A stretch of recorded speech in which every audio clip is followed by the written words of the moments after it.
Yes, ma'am. Celeste Mays, room number 2225. Yeah, could I do a fresh banana? A bagel mini with cream cheese regular? And I'll take a fruit punch crystal light package. Yes. Yes, ma'am. And I think that'll be all for me for now. Yeah, that's fine. Thank you. Bye bye. Hey guys, so as you can see from the beginning of the video, we are starting out with ordering food, getting up, taking it slow, enjoying in the moment. And currently I was filling out paperwork. Of course, in the hospital, you have a lot of paperwork to fill out pre-labor and after delivery. So I was just filling out his birth certificate, all the stuff for his social security card, etc. And then one of my good friends, again, y'all know I call her my sister, she ended up FaceTiming my husband, and I just ended up talking to her for a little bit. So I did cut the camera off for that. But this was the best part for me, honestly. I low-key love filling out this information. It just makes me feel super responsible for whatever reason. So that was like the best part of it all, low-key.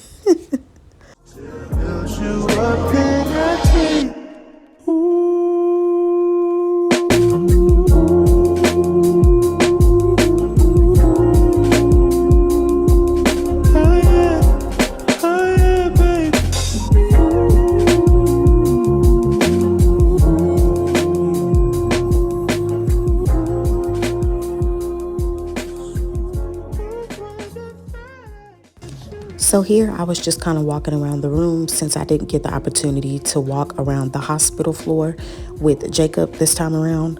I just wanted to get a little bit of exercise in because I had been laying in the bed for a few hours.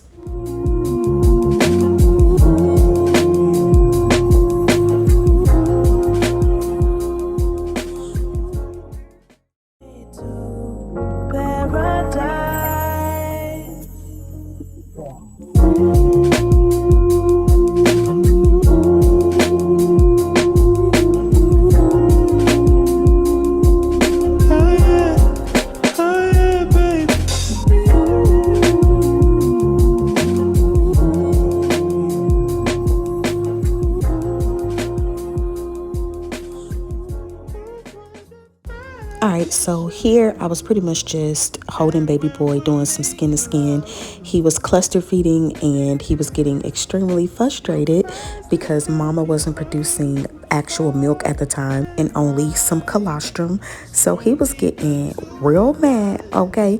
And of course, skin to skin always calms them down. So what I did was I topped it off with some formula, and then I just put him on me, and I was just pretty much talking back and forth with his uncle, and we were just kind of conversating a little bit until he got the opportunity to hold him, and I thought it was the cutest moment. You're all I need.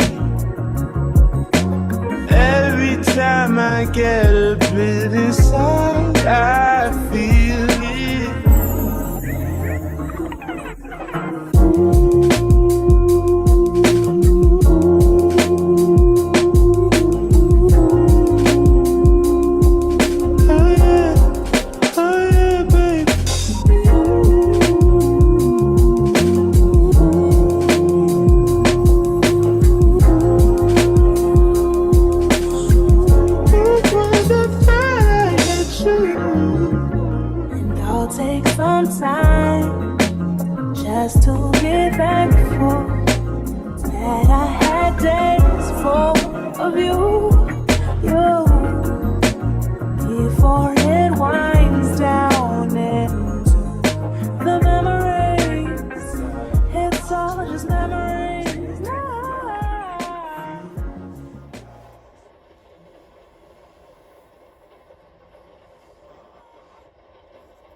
because I was so afraid when I had Zeke of putting him in the car seat and like hurting his arms, and she literally showed me how to properly install a baby, if you will, into a car seat. And I am so grateful for that, because I was kind of like pulling on his arms to get it through the straps, which common sense will tell you not to do that. But again, you know, you're nervous and he has all these newborn appointments. You trying to just make it on time. Yeah, so I really appreciate her, because now I am a professional. Of course, I'm like a little bit more nervous this time around just because he's so much smaller than Zeke was.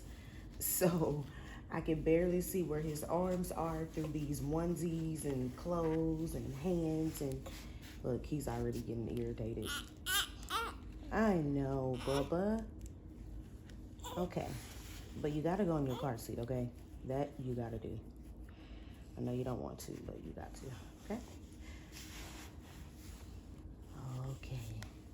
Oh yeah, my back hurts so bad. Oh my God. Okay, I'm gonna just take this hat off because he getting irritated. He don't want nothing on him, but boy, babies in car seats, there has to be another way. Okay, I'm not gonna do the first one because for whatever reason, it's always the opposite. Oh, that's why, because you over here taking a sharp. That's why. All right, and then I'm just gonna tighten it just a bit. Not too much, because I don't want to put too much pressure on his arms. But you gotta be up in there, buddy. I know. Oh, yeah. I know. Alrighty. Let's get you out on the road, on the town. Oh, Bubba. I know. She's coming. Yeah, I know. I know it. Yes, I do. I understand.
Must be some milk up in there. Must be some milk.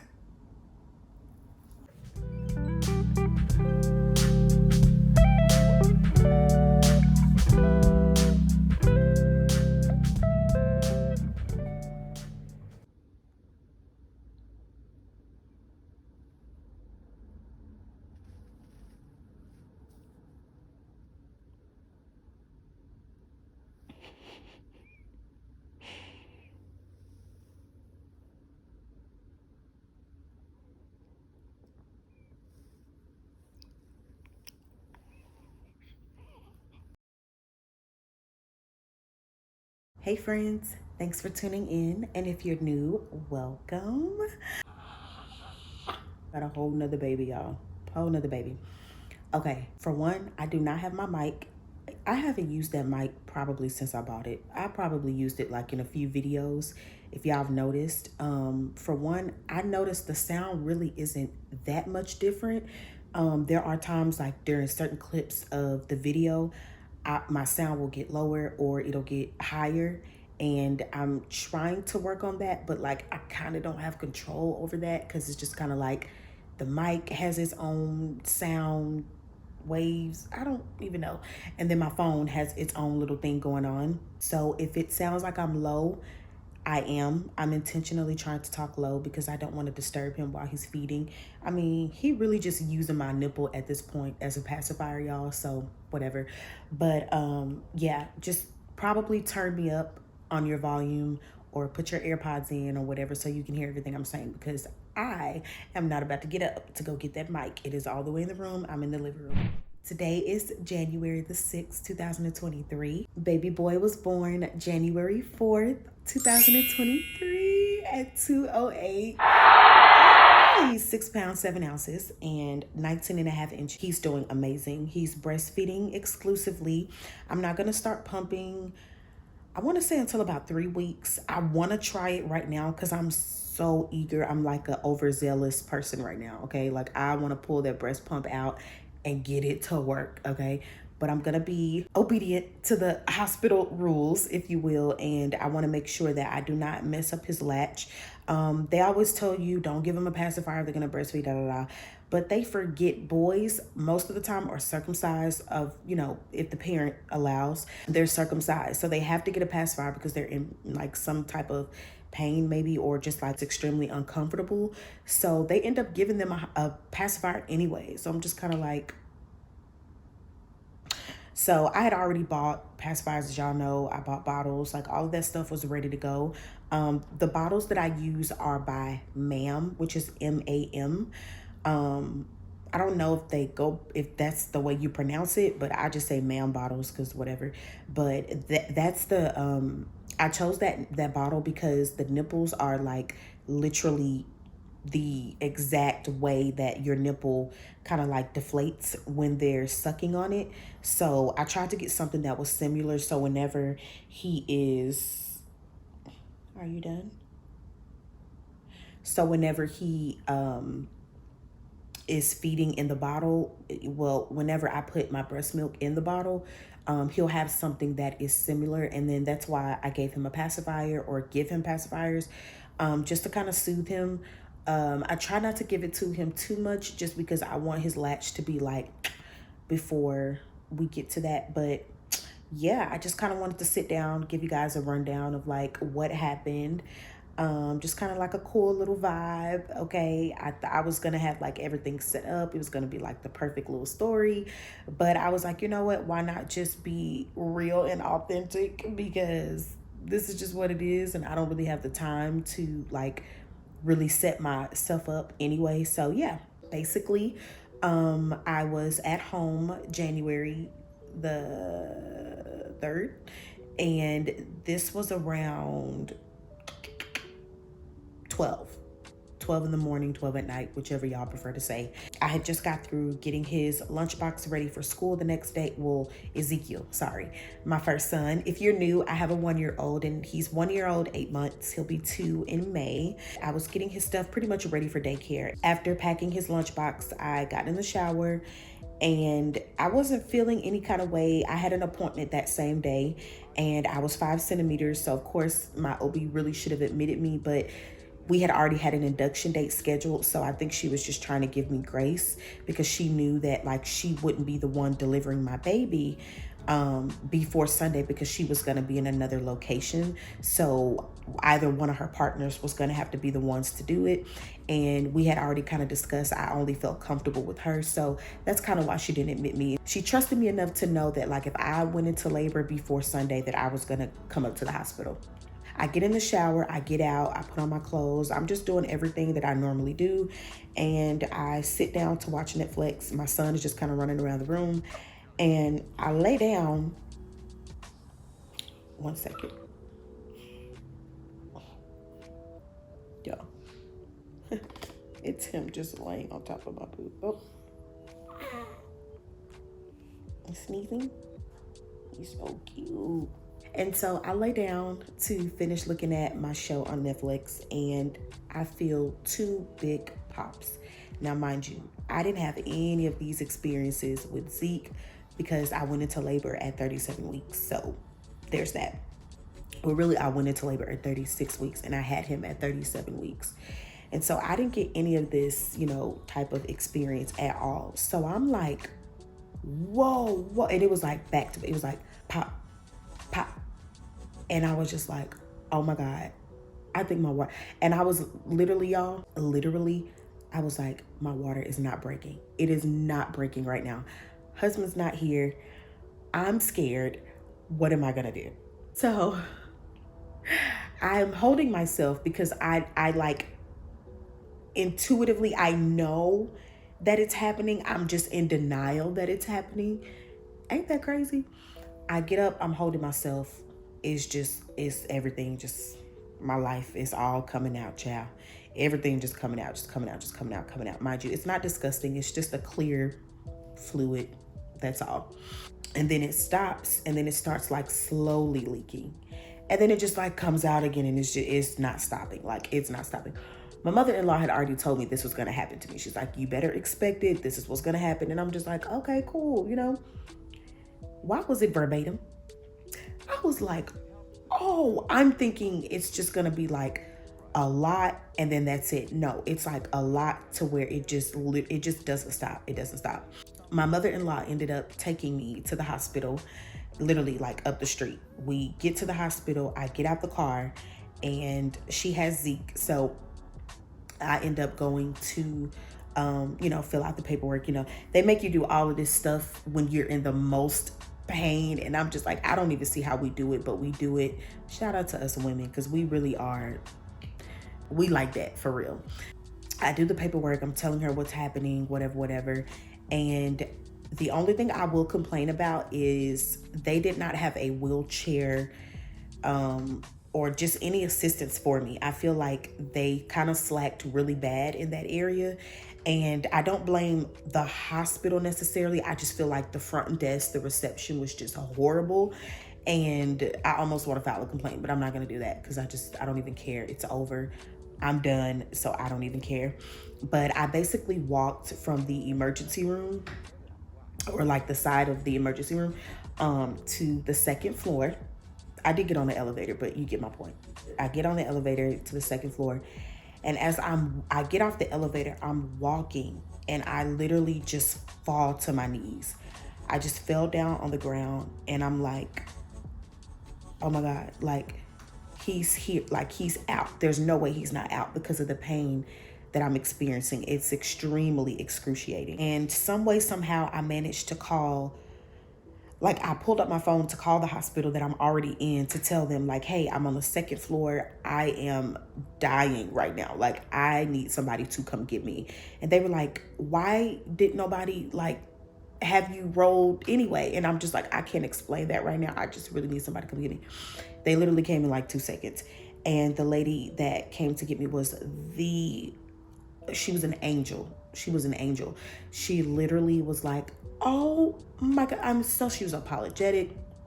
She was literally going to report everybody down there. Like, whoever was down there was getting reported. It didn't even matter if they didn't know that I walked in. Like, if she could, she would probably fire all of them because she was just so upset. But yet she didn't like harp on it. She just was like, you know what, we're gonna take care of you, mama.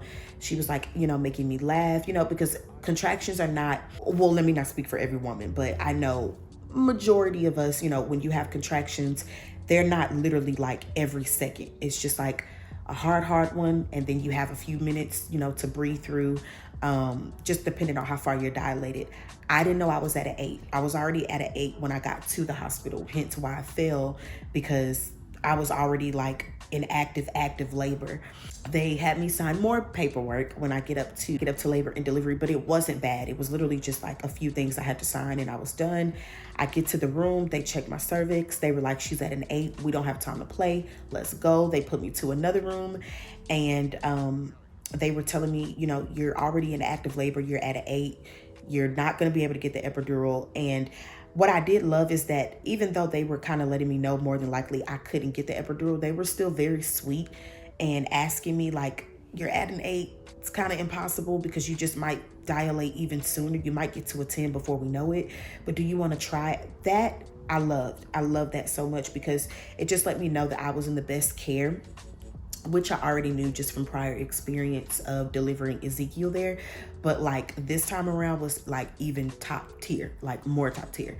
So they kept asking me, and I was like, you know what, if y'all can get an anesthesiologist, fine. If you can't, it's not the end of the world for me. So of course I'm still scared out of my mind because for one, my OB is not here, who I only trust. And then now I'm gonna have to deliver this baby even more natural than as natural can get. Oh, I don't know.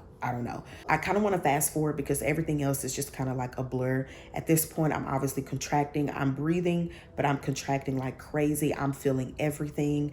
And finally, the anesthesiologist comes in. She did that epidural just so smoothly. It was amazing. However, because I was so far along dilated, I still felt contractions, y'all. So that's the worst. Again, if you are an expecting mother and it's your first time or you want to have children, just be aware that if you are already so far along dilated and you get the epidural, be expected to feel those contractions. It doesn't matter how good the epidural is. It doesn't matter how much they dispense. You're still going to feel it. So I was still feeling it. I literally asked her mid-contraction. I was like, why am I still feeling contraction? And the nurse was just like, it's because you're already at an 8. Well, at that point I was at a 9 when I got the epidural. She's like, you're already at a 9. That's why you're still feeling it, but it should be kicking in really soon. And it did. It kicked in. Once they kind of turned me on my sides and I was like kind of turning back and forth, the epidural actually started to work for me. And I literally could not feel anything. When they were telling me to push him, I felt nothing. I was like, what am I pushing? I don't feel anything. And I didn't say that to them. It was just in my mind. But I was like, hey, if they see his head, that's all that matters. And they were seeing his head. And then the only thing that kind of stopped me from pushing was they said that my last basically procedure, which was, remember, I got a first degree with Ezekiel. So the sutures, if you will, they were so good. My surgery, my incision, all of that was so good. And it was so tight that it was blocking him from coming out. So they didn't want me to like just keep pushing and pushing for nothing, because of course that means that their heart rate goes down. So she was like, hey, I'm gonna do like a little snip. Or she asked me again. I love that they always got my permission before they just did anything. Even though in that circumstance, I just do whatever you got to do to get him out. You know, I'm not about to be going through a whole list of stuff. She was like, Mama, is it okay if I cut this, here, whatever? She was like, if I cut it, it's going to be a little, yeah.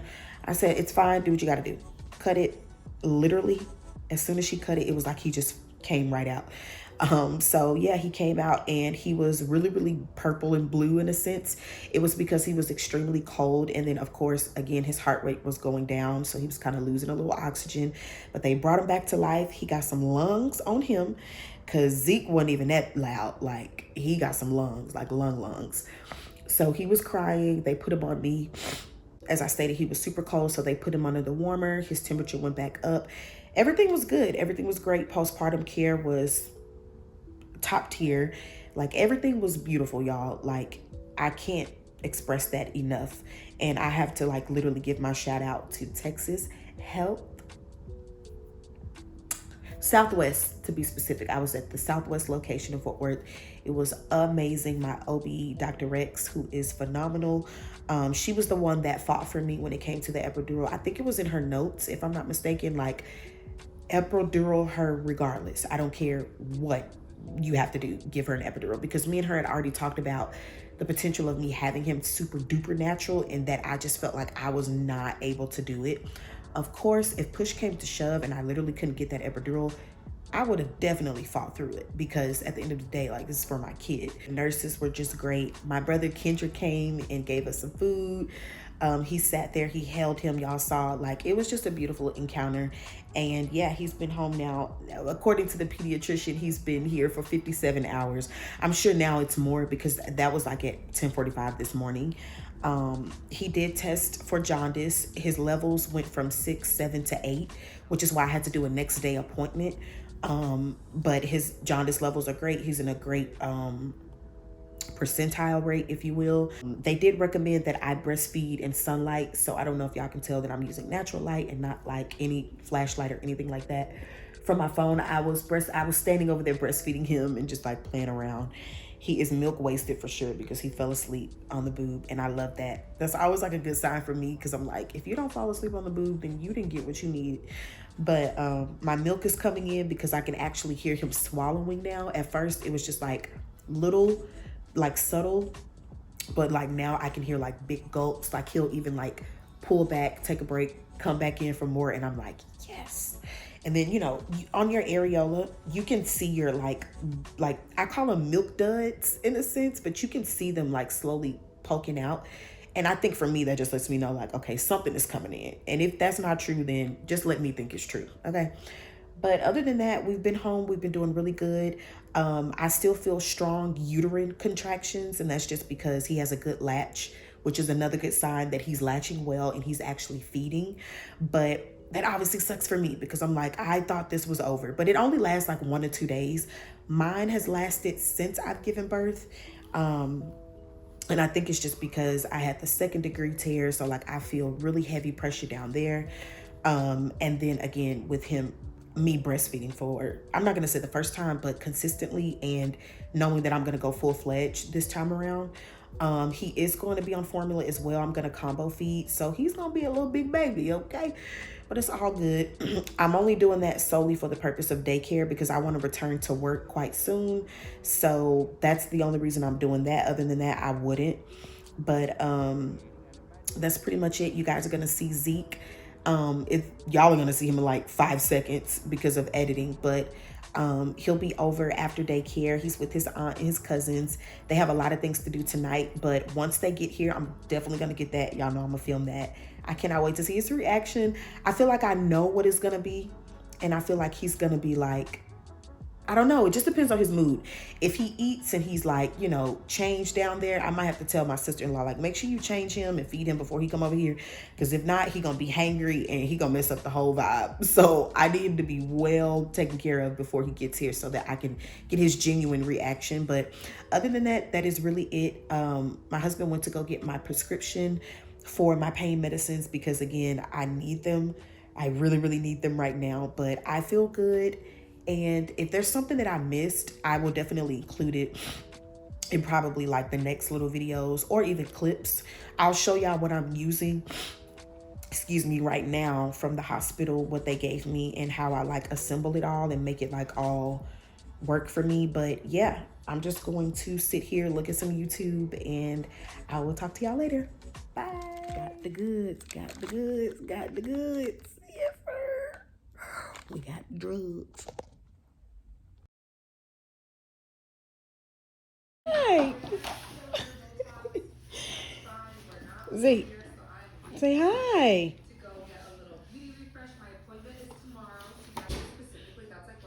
This your baby brother. Say hi. You see your baby brother? Oh. Listen, that was not the response I was looking for, y'all. He was so grouchy as I anticipated. However, later on that night, he did try to cuddle with us all in the bed together and rub his baby brother's head, which I thought was the cutest moment ever. But I was definitely not excited to experience that response. But I know he's only one, okay? He loves his brother and they're going to be the best of friends. So cute.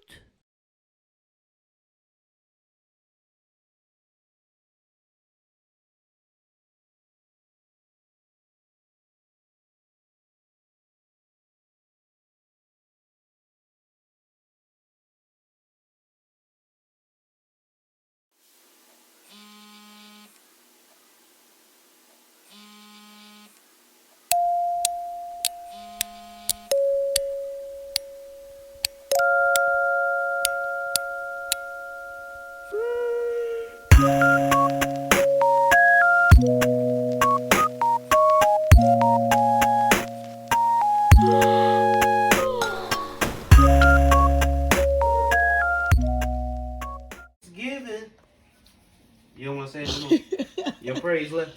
Say, I will bless thee, O Lord.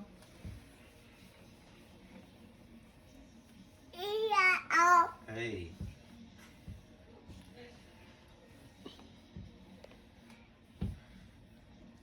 Say, praise him.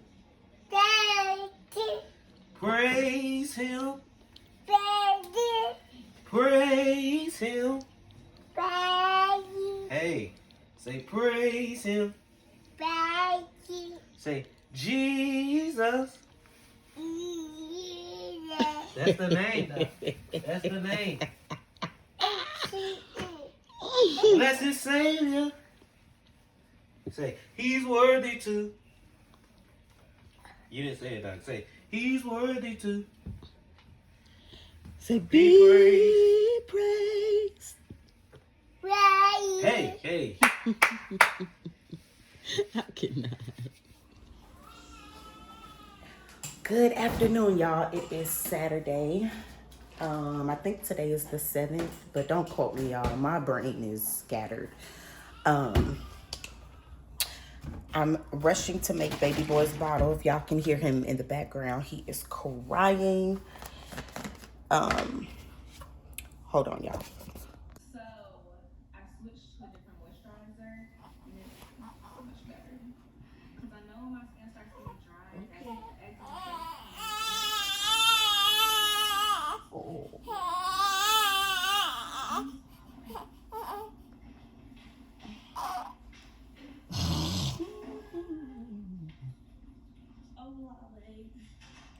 I also made some really good coffee. I'm so. Why are you looking like that? I have this little.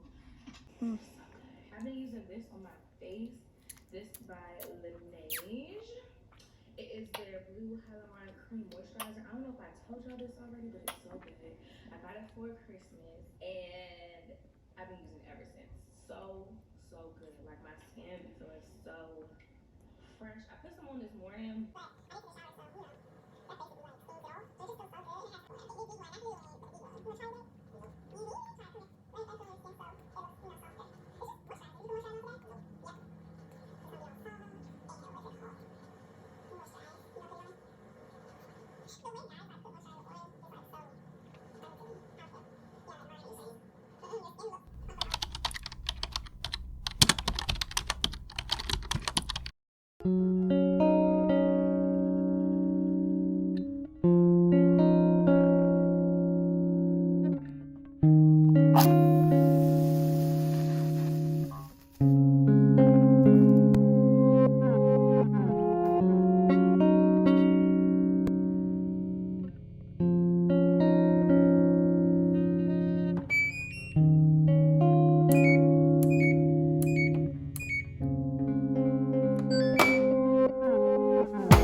didn't want to push this. I didn't want to hurt myself.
All right, y'all, as promised, I'm going to show y'all what the hospital gave me. Excuse the mess. I've been using it, obviously, but this is my postpartum care basket, if you will. These wipes I just pretty much use on the side. Let me zoom out. Sorry, y'all. All right, so I don't use these currently. I was using these while I was pregnant, and then once my stitches heal, then I will go back to using these. But for now, I do not use them because I don't need to, and I'll show y'all why. So these are the wipes that wipes, Lord, my mind. These are the witch hazel pads. I'm sorry, y'all, witch hazel pads that they give you. I kind of sometimes think they give you stuff depending on your situation. So because I had a second degree is why I'm thinking they gave me witch hazel pads, because they did not give me this the first time around. They only gave me the dermoplast, but this is what it looks like. They also have Tucks witch hazel pads as well, but I'm sure this is hospital grade, or rather the hospital brand. But they look like this. It's actually thinner than that, which I love because that means that there's a lot in here and you can get a lot of usage out of them. They work, okay? This is the peri bottle that they give you in the hospital. This is a life freaking saver because it just feels so good. And it's basically just rinsing the blood and the extra discharge and all the things that come with having a baby. Super simple. You can put warm water in it. I do put warm water, but because I change myself frequently, it obviously turns cold. So there is that. Okay, this is the infamous dermoplast that I was telling y'all about. It's just so good. It literally feels like an ice pack in your underwear, you know? Yeah. So what I do not spray any of this stuff or put any of this stuff on my area directly. I basically take one of these. These were not given by the hospital, but they give you something similar.